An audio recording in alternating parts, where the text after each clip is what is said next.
নিজেকে ভুলিয়ে সীমানা পেরিয়ে তোমাকে চেয়েছি যে আজ তোমার হাতেই সাজাবো আমার স্বপ্নের ঘর।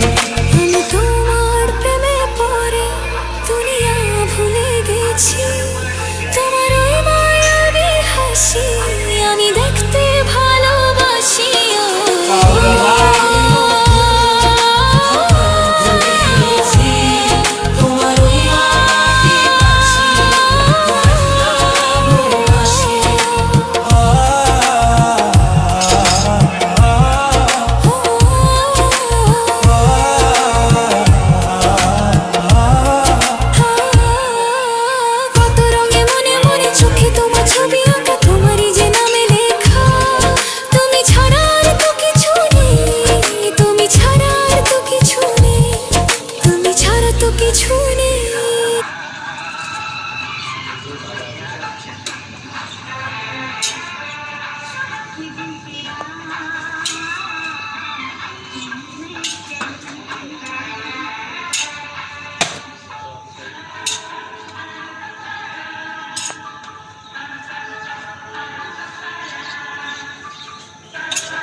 বর্ষা দুজন আমাদের সারা সবাই বর্ষা